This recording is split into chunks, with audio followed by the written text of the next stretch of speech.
Ambassadrice, ambassadeur, cher Robert. Alors, en effet, depuis que le GlobeSec a ouvert ses portes en 2008, de nombreux dirigeants et responsables politiques sont venus au Bratislava Forum, mais je crois, sauf erreur de ma part, pas encore de président français, ce qui était sans doute une incongruité. Et ce le serait plus encore aujourd'hui, alors que se joue justement, avec la guerre lancée par la Russie contre l'Ukraine voisine, tout simplement l'avenir de notre continent, et qu'il se joue aussi pour beaucoup dans cette région. Et d'autant que nous sommes aussi à l'orée d'un mois qui résume l'ampleur de nos enjeux stratégiques, avec le sommet de la communauté politique européenne demain à Chisinau, puis un Conseil européen important pour l'avenir de notre Union au mois de juin, et enfin le sommet de l'OTAN à Vilnius. Et au fond, avec ces échéances, je crois utile de vous livrer, avec beaucoup de liberté, comment je vois les choses du moment que vit notre Europe sur le plan géopolitique. Voilà presque 20 ans, notre Union ouvrait ses portes à la Slovaquie et à d'autres pays libérés de l'emprise soviétique. Ce n'était alors pas seulement un élargissement de notre Union, c'était le retour dans notre famille de ceux dont nous avions été trop longtemps séparés. Et je ne crois pas en effet qu'il y ait une Europe occidentale et une Europe orientale, au fond une vieille Europe et une Europe nouvelle. Ce serait perpétuer la frontière artificielle imposée pendant des décennies par l'Union soviétique. Il n'y a qu'une Europe. Une seule trame, faite d'histoires mêlées, de diversité, mais avec cette volonté d'unité géographique, géopolitique, et de bâtir au fond un récit commun. Et je crois que c'est ce qui nous réunit tous, d'ailleurs ce projet qui n'écrase pas nos identités nationales et nos projets nationaux, mais nous permet de les conjuguer dans un récit qui les dépasse. Rappelons-nous à cet égard les derniers mots du directeur de l'agence de presse de Hongrie, quelques minutes avant d'être écrasé par l'artillerie russe en novembre 1956. Nous mourrons pour la Hongrie et pour l'Europe. Le rideau tombait sur notre continent, mais c'était bien déjà l'unité de celui-ci qui était en jeu. Il annonçait des décennies d'éloignement forcé, des décennies d'Occident kidnappé, pour reprendre la belle formule de Milan Kundera que nous pouvons faire nôtre aujourd'hui.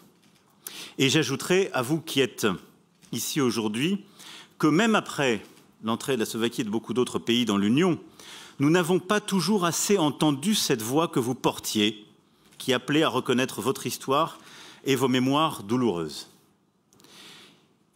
D'aucuns vous disaient alors que vous perdiez des occasions de garder le silence. Je crois aussi que nous avons parfois perdu des occasions d'écouter. Ce temps est révolu et aujourd'hui, cette voix doit être notre voix à tous. Alors mon message est simple. Dans ce moment que nous vivons, nous ne devons pas laisser l'Occident être kidnappé une deuxième fois. Nous ne laisserons pas l'Europe être kidnappée une deuxième fois. Alors les enjeux sont de taille quand la guerre est à nos frontières. Et en effet, l'agression de l'Ukraine, au fond, est la dernière manifestation, la manifestation extrême évidemment, de fragilité, d'une contestation de notre unité européenne qui s'est jouée durant ces 15 dernières années. 15 années durant lesquelles les tentatives de la Russie pour bousculer tout l'édifice de sécurité européenne et remodeler, selon ces termes celui-ci, se sont déployées. Les étapes en sont connues, le discours de Vladimir Poutine à Munich de 2007, l'agression contre la Géorgie de 2008, contre l'Ukraine en 2014, contre l'Ukraine encore en 2022, et la vassalisation rampante de la Biélorussie. Au fond, ce que demande la Russie et qu'elle avait codifié dans les projets de traités brandis à la veille de son invasion, il y a un peu plus d'un an, c'est l'affaiblissement et la neutralisation de l'Ukraine et au fond la mise en vulnérabilité de toute une partie de l'Europe en contrepartie d'engagements légers et largement invérifiables. Face à cela, et il faut le reconnaître, nous n'avons pas su apporter une réponse européenne, ni organiser une architecture qui nous prémunisse, via l'OSCE ou les autres projets envisagés à l'époque, contre ces agressions. Quant à la réponse de l'OTAN, c'était au fond trop ou trop peu.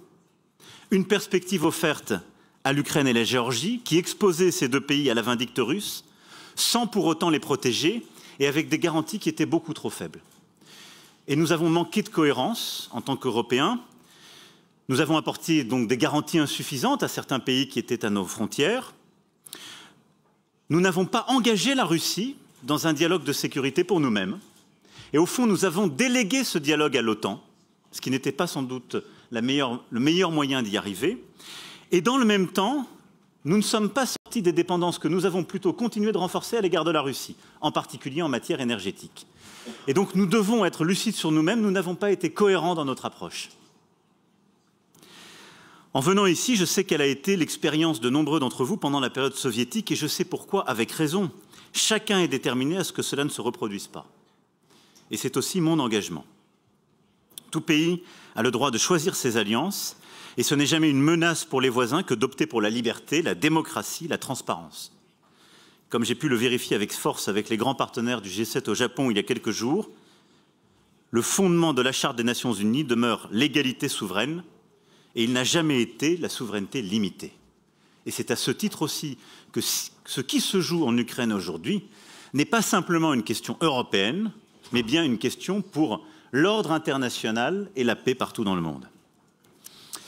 Mais ce que montre la guerre en Ukraine, ce n'est pas seulement que ces prétentions à mettre une partie de l'Europe sous tutelle sont illégales et inacceptables, c'est aussi que, vu du raisonnement froid des rapports de force, elles sont désormais irréalistes.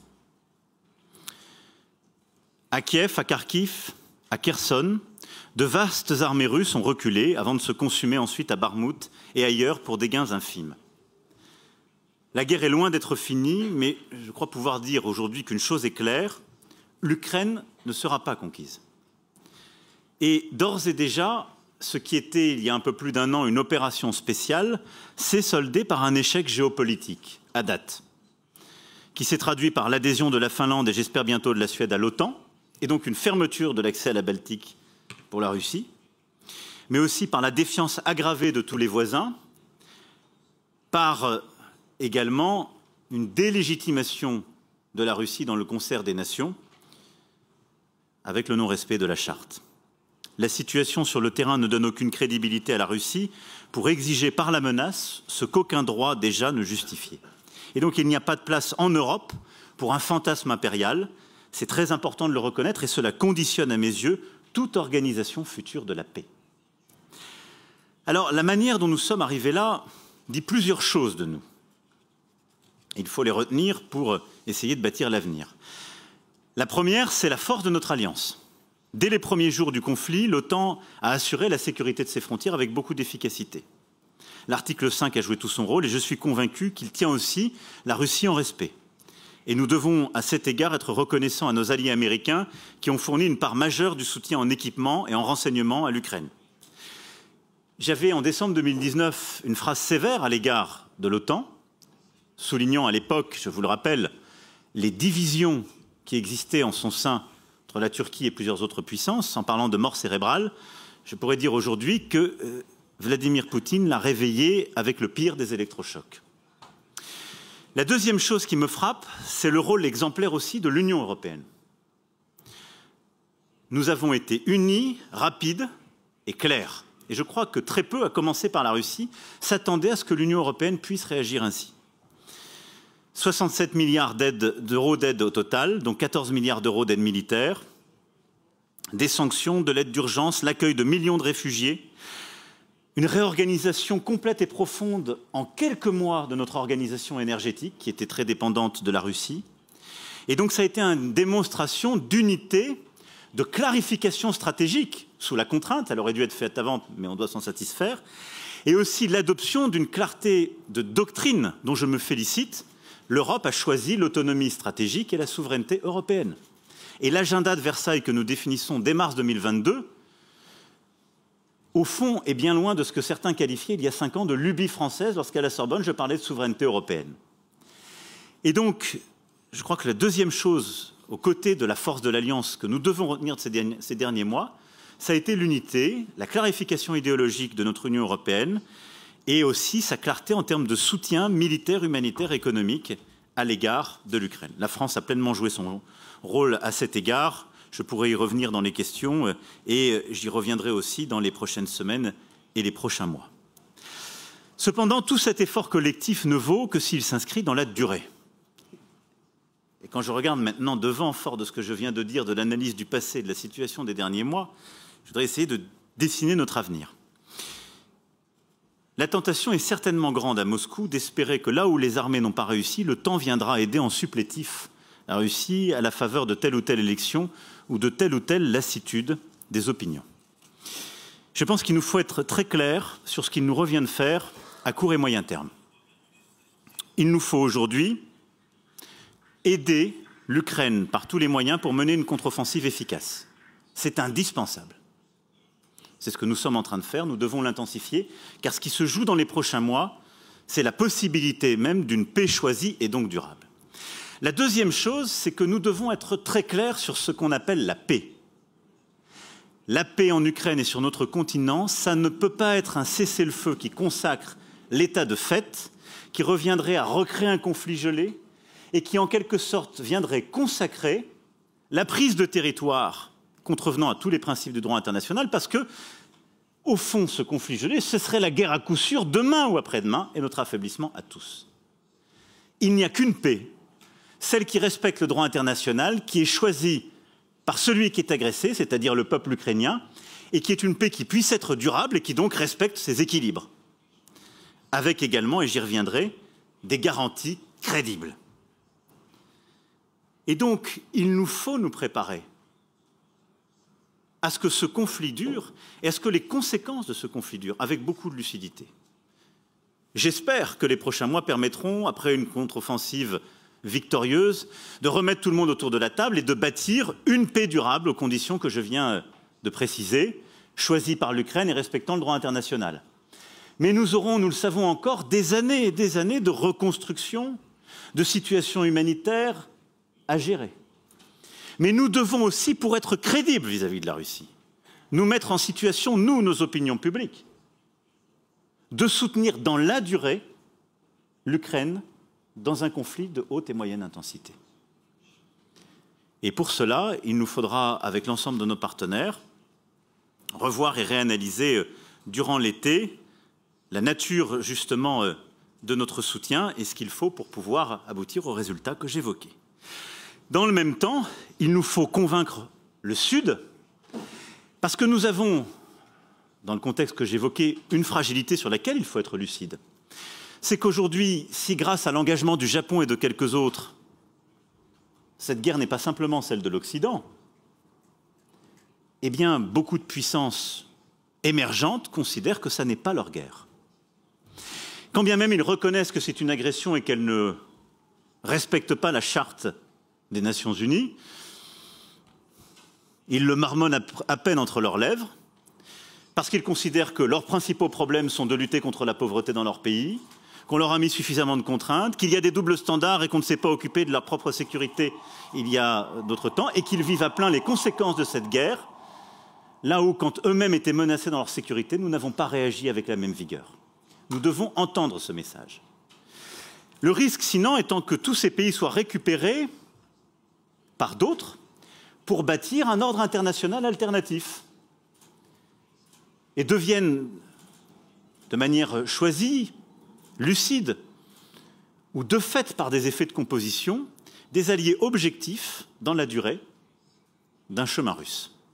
Et donc il nous faut absolument, dans le même temps que nous produisons les efforts de soutien, la préparation de la paix durable, faire ce travail de conviction à l'égard des pays du Sud et de plusieurs émergents, et donc aussi nous réengager dans l'aide que nous devons leur apporter, dans la clarification de notre agenda.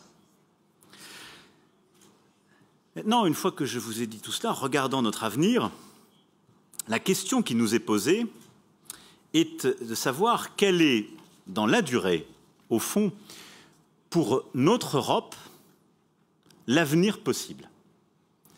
Et comment notre Europe peut rebâtir une paix, une sécurité, une stabilité durable pour elle-même. Nous avons très bien réagi à court terme. Les États, par leur engagement, l'ont montré. L'OTAN a montré sa crédibilité à son flanc Est et l'Union européenne par son engagement. Mais est-ce suffisant dans la durée?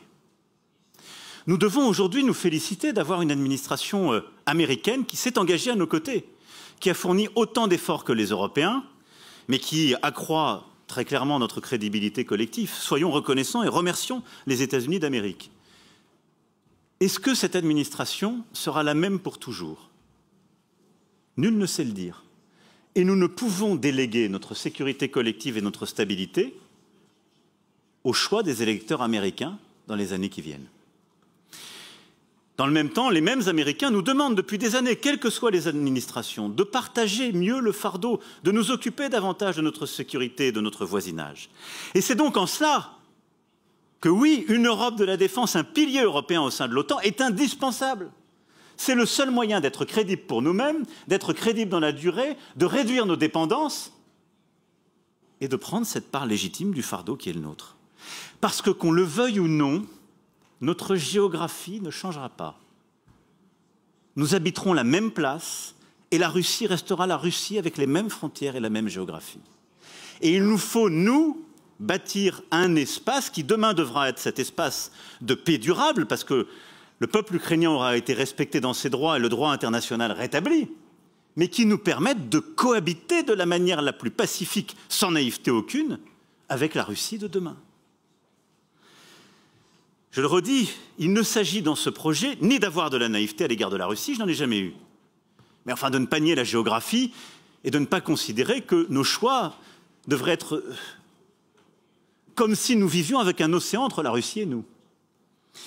Et mon objectif n'est nullement d'essayer de remplacer l'OTAN par autre chose. Et je veux ici écarter tous les fantasmes, parce que je sais combien ils peuvent être répétés, déformés. Je ne veux pas remplacer l'OTAN par une forme de condominium franco-allemand, non. Je pense que c'est une Europe large, puissante, avec des pays comme le vôtre, comme la Pologne et beaucoup d'autres, qui doivent prendre leur part dans cette Europe de la défense, mais qui assume sa propre sécurité de manière croissante et ses questions de voisinage. Alors pour ce faire, il nous faut maintenant, dans l'urgence, procéder à une forme d'accélération de nos choix stratégiques et de la mise en œuvre de ce que nous avons commencé à décider. Et c'est un peu cet agenda qu'il nous faut bâtir pour construire ce destin commun. D'abord, il nous faut construire une capacité européenne plus souveraine en matière énergétique, technologique et militaire. C'est un peu l'agenda que nous avons assis à Versailles en mars 2022. Maintenant, il faut le mettre en œuvre de manière accélérée, très concrète. C'est-à-dire construire européen, acheter européen, innover européen de plus en plus. Sur le plan militaire, c'est aussi ça qu'il nous faut faire, avec un effort national que nous devons produire. La France n'a pas attendu cette guerre. Nous avons accru notre effort dès la loi de programmation portée sous mon premier mandat, et nous sommes en train de l'accroître de 100 milliards d'euros par rapport à la période précédente pour atteindre un total de 413 milliards d'euros. Avec la loi de programmation qui se porte. Mais avec l'horizon des 2% du PIB, nous devons aussi adjoindre des objectifs concrets, des déploiements, des capacités réelles qui crédibilisent cet effort collectif, comme par exemple la France l'a fait quelques jours après l'agression russe en Ukraine, en déployant des forces en Roumanie. Moins de 8 jours après, nous avions des centaines de soldats en Roumanie. C'est la crédibilité d'une Europe de la défense, dans le cadre de l'OTAN, mais il faut un choix souverain, des capacités, des dépenses et une capacité d'engagement. Cette autonomie stratégique, cette souveraineté militaire, c'est aussi un effort industriel. Nous avons bien compris ces derniers mois, en vidant nos arsenaux, que nous ne possédions avec certitude que ce que nous produisions. Nous devons en tirer les conséquences. Et quand je vois certains pays qui accroissent leurs dépenses de défense pour acheter massivement du non-européen, je leur dis simplement, vous préparez vos problèmes de demain. Il nous faut utiliser ce moment pour produire davantage en européen. Nous avons su faire ensemble une invention, produire quelque chose de nouveau sur les munitions. Formidable avancée pour aider l'Ukraine. Nous devons aller beaucoup plus loin. Nous devons harmoniser nos standards européens parce que nous nous faisons trop de concurrence entre nous. Il y a beaucoup plus de standards entre Européens qu'il y en a aux États-Unis d'Amérique. Mais ce faisant, nous devons développer une base industrielle, technologique, de défense vraiment européenne dans tous les pays qui sont intéressés et déployer des équipements pleinement souverains sur le plan européen. Il nous faut réduire en effet nos dépendances. Et il nous faut continuer de construire une intimité stratégique pour cet effort collectif. Je pense évidemment à l'initiative européenne d'intervention que nous avons lancée il y a 5 ans et qui garde toute sa pertinence aujourd'hui. Plusieurs d'entre vous sont venus avec nous lutter contre le terrorisme en Afrique, montrant que la solidarité œuvre dans les deux sens, et je leur en sais gré. Et même si la présence française en Afrique change, la nécessité de continuer à être engagés ensemble demeure.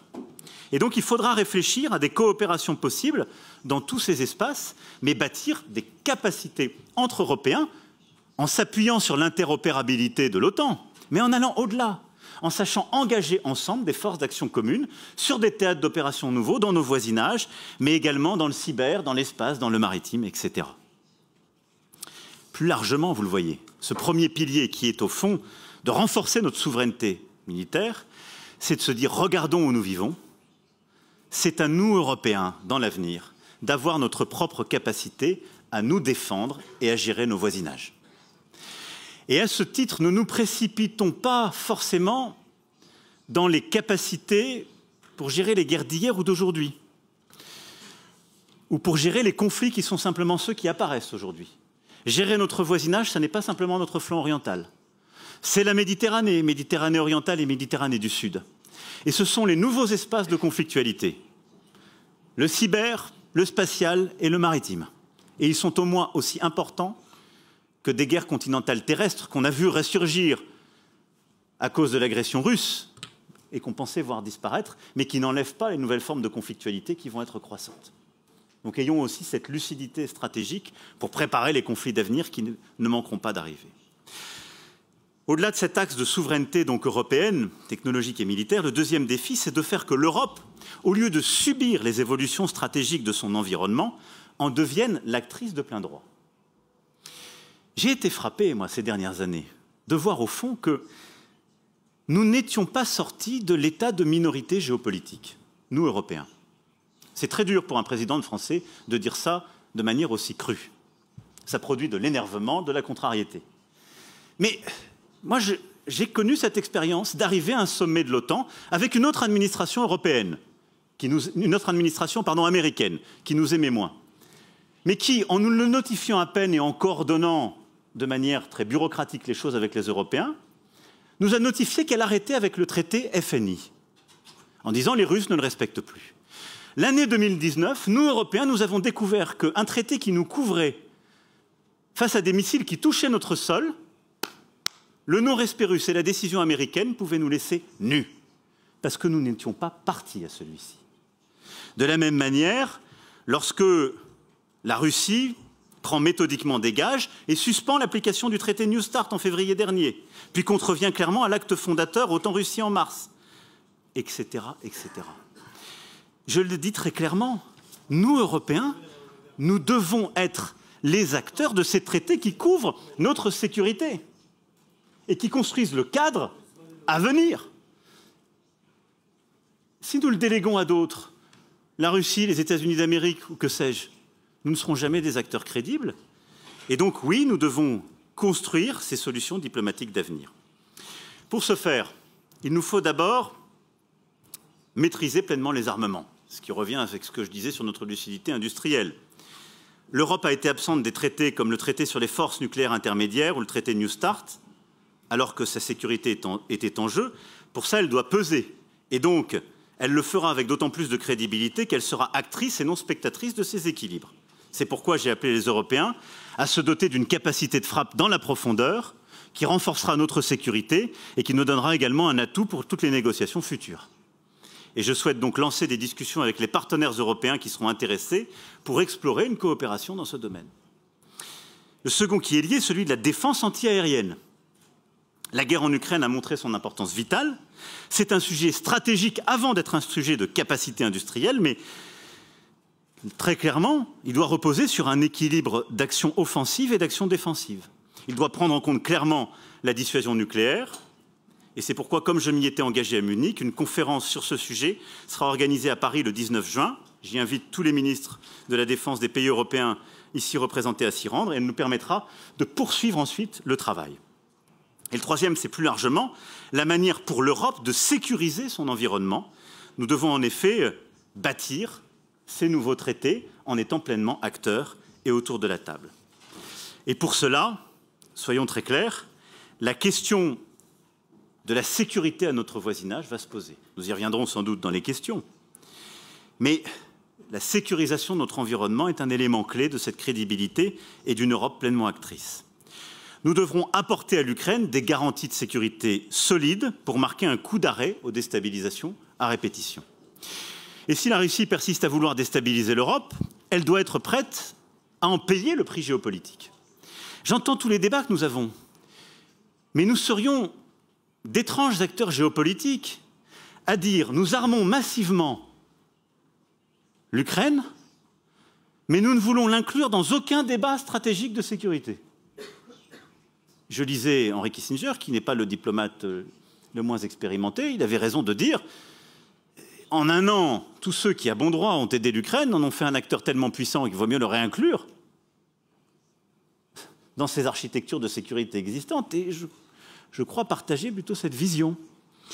Et donc, si nous voulons une paix crédible, durable, si nous voulons peser face à la Russie, si nous voulons être crédibles vis-à-vis des Ukrainiens, nous devons donner à l'Ukraine les moyens d'empêcher toute nouvelle agression et nous devons inclure l'Ukraine dans un ensemble et une architecture de sécurité crédible, y compris pour nous-mêmes.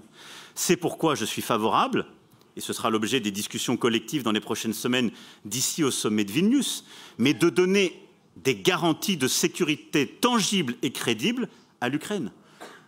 Pour deux raisons. L'Ukraine, aujourd'hui, protège l'Europe. Elle apporte des garanties de sécurité à l'Europe de fait. Et la deuxième raison, c'est que l'Ukraine, aujourd'hui, est dotée de tellement d'armement que c'est notre intérêt qu'elle ait des garanties de sécurité crédibles avec nous, dans un cadre multilatéral, avec soit des soutiens multilatéraux, soit des soutiens bilatéraux. C'est ce que nous aurons à discuter. Il nous faut être beaucoup plus ambitieux que nous ne le sommes parfois dans les discussions aujourd'hui sur ce sujet.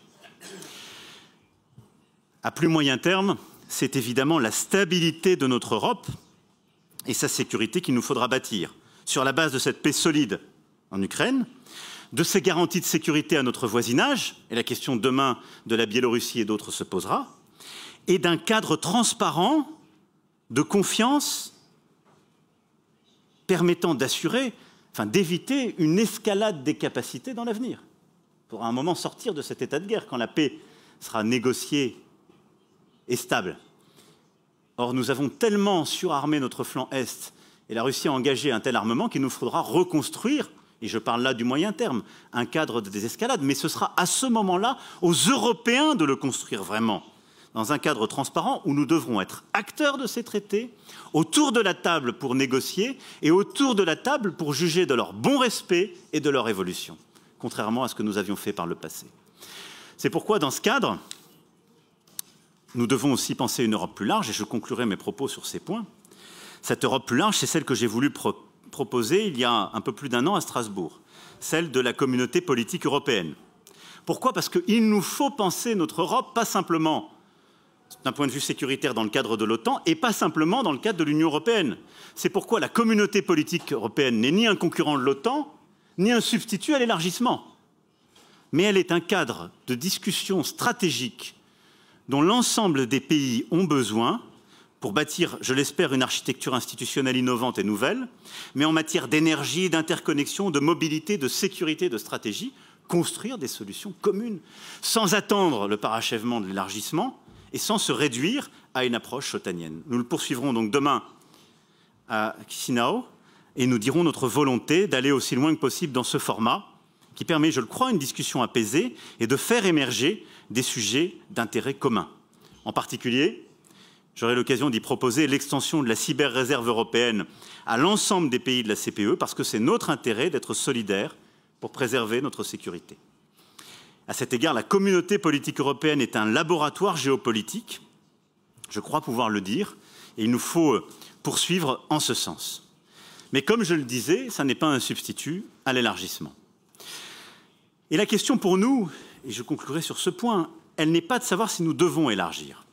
Nous y avons répondu il y a un an, ni même quand nous devons le faire. C'est pour moi le plus vite possible. Mais bien comment nous devons le faire? Plusieurs s'en souviennent, la France avait porté le changement de la méthode d'élargissement en 2018.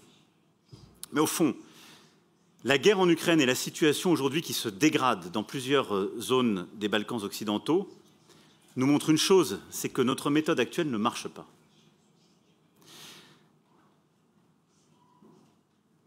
Alors je pense qu'il y a deux erreurs qu'il nous faut éviter. La première erreur, ce serait de se dire la situation se dégrade, restons comme on est, et au fond, donnons des espoirs aux Balkans occidentaux, à l'Ukraine, à la Moldavie, et jouons avec le temps. On sait très bien faire ce sport, on l'a longtemps pratiqué. Si nous faisons ça, je pense que de fait, nous donnerons plus d'espace à tous ceux qui veulent déstabiliser l'Europe en son sein, et je pense que nous nous réveillerons dans quelques années avec une situation qui se sera largement dégradée. Largement dégradée. Il y a une deuxième erreur qui serait de dire élargissons, c'est notre devoir, notre intérêt géopolitique, parce qu'il faut ancrer la Moldavie, l'Ukraine, les Balkans occidentaux dans notre Europe. Allons-y. On verra après pour réformer. Ce serait une catastrophe aussi, parce que ce serait une Europe impuissantée, faite de ses lourdeurs parfois trop bureaucratiques, de sa lenteur et surtout d'une énorme divergence. C'est que vous voyez bien qu'en Europe, il y a au fond deux forces profondes. Les deux se respectent. Celle qui consiste à dire on a besoin de plus d'unité géopolitique, d'ancrer les Balkans occidentaux, la Moldavie, l'Ukraine dans cette Europe. Elle doit être unie, elle doit se penser dans cet espace sur le plan de la sécurité, de la géopolitique, de l'énergie, des migrations. Et de l'autre côté, on a une Europe qui dit mais on a besoin d'intégrer davantage les politiques économiques, d'avoir encore plus d'exigences sur l'état de droit. Et elle crée en quelque sorte une centralité qui est parfois rejetée par certains États. Il nous faut penser ce paradoxe, c'est que notre Union européenne n'a pas été pensée pour s'élargir ad nutum jusqu'à ses frontières. Elle a été pensée pour toujours s'approfondir davantage et elle allait vers un projet de plus en plus intégré. Il nous faut donc, c'est le moment que nous vivons, et tout arrive un peu ensemble, mais c'est comme ça, un très grand moment de clarification théorique et géopolitique de notre Union européenne. Oui, elle doit s'élargir, oui, elle doit être repensée dans sa gouvernance très profondément et dans ses finalités. Oui, elle doit innover, sans doute, pour inventer plusieurs formats et clarifier les finalités de chacun de ces formats. C'est le seul moyen de répondre à l'attente légitime des Balkans occidentaux, de la Moldavie et de l'Ukraine qui doivent rentrer dans l'Union européenne et de garder une efficacité géopolitique, mais aussi en matière de climat, d'état de droit, d'intégration économique de l'Union européenne telle qu'elle vit aujourd'hui. Et donc il nous faut aussi réarticuler et repenser le couple intergouvernemental et politique communautaire et savoir comprendre également ce qui ressort de plusieurs États membres lorsqu'ils ne comprennent plus l'Europe telle qu'elle chemine.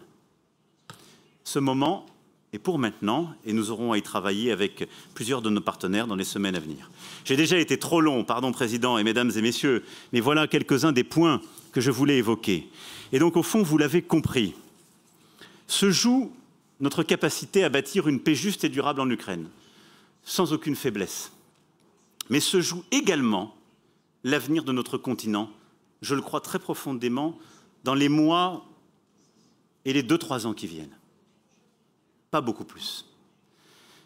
Je crois que le réveil conceptuel et stratégique, l'Europe l'a vécu, mais il faut qu'elle aille au bout des conséquences à en tirer, pour elle-même et son voisinage.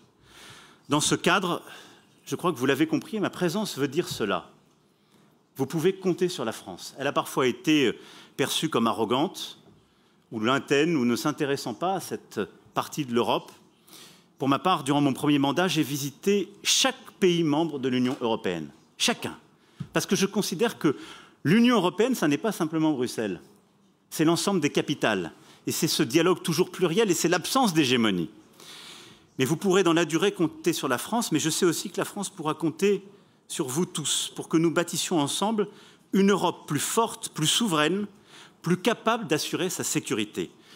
Et on ne le fera pas à 1, à 2 ou à 3. On le fera à 27 et même davantage, en incluant dans ce débat stratégique tous ceux qui seront demain avec nous à Chisinau. Dans cette capacité à avoir un dialogue franc, ouvert, large, puissant, ambitieux, en acceptant nos différences, en les respectant et en clarifiant nos finalités. Au fond, assumons ensemble ce que notre Europe doit être, une grande puissance démocratique, diverse mais unie. Merci beaucoup.